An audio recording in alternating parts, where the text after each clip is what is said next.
I'm in Istanbul in Turkey, where the emerging markets and so many other countries, including this one, have been affected by what some would say is to blame on US trade wars. Others would say it's because of overspending and overborrowing. Turkey is in a unique position, of course. It's in the middle of Asia and Europe, a strategic geographical location that allows it to do business with so many countries around the world. But given the US trade wars, and in particular against Turkey, we've seen the lira, the local currency, crash by 40% against the dollar. It's led to inflation increasing by 18%, and the central bank here, of course, hiking those interest rates, ultimately affecting people who have loans in this country. Let's find out more from Egemen Bağış, who's the former Turkish Minister of EU Affairs. Thank you so much for speaking to us, sir. We do appreciate it. Tell us about the trade wars and how it has affected Turkey in particular and your relationship with the EU. First of all, welcome to Istanbul, the city which is the most European city of Asia and the most Asian city of Europe. Well, the crisis actually took place overnight. All of a sudden, we realized that there was a huge offensive against our economy, which affected our currency, which affected our interest rates.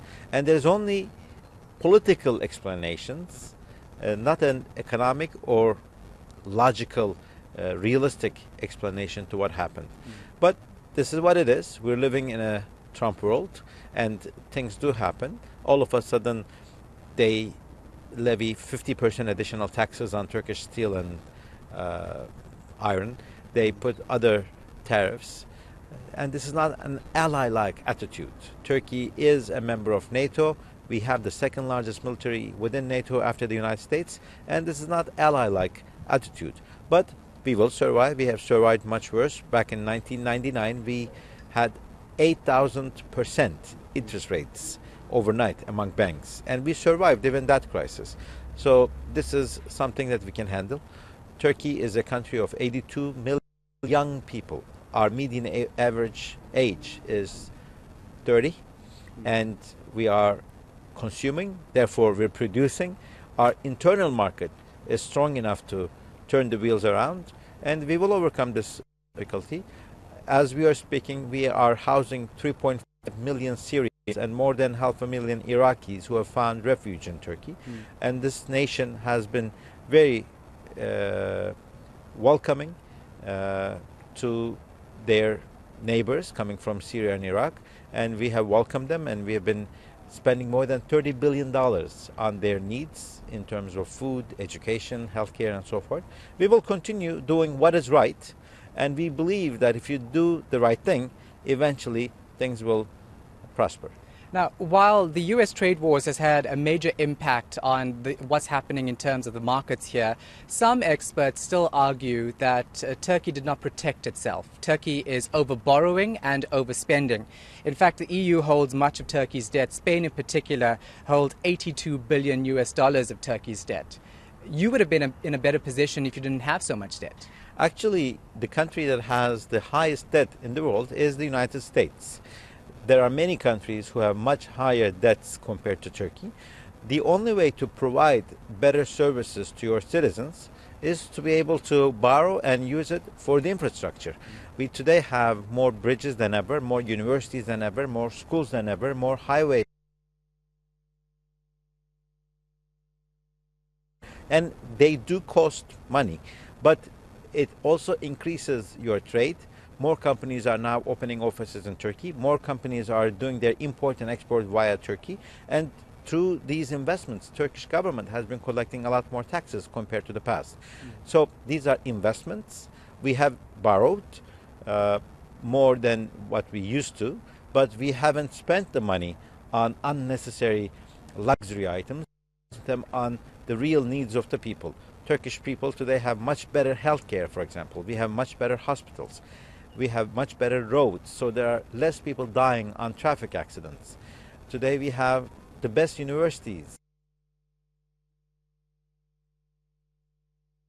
where I have students from 14 different countries. And this shows that Turkey is becoming a hub, a country of attraction. And that's what is making us look much more promising to our future. Now, South Africa is, of course, in a technical recession. We've had 2 quarters of negative growth, which is ultimately one of the reasons we're here, because we're all affected by the impact on one country has in emerging markets.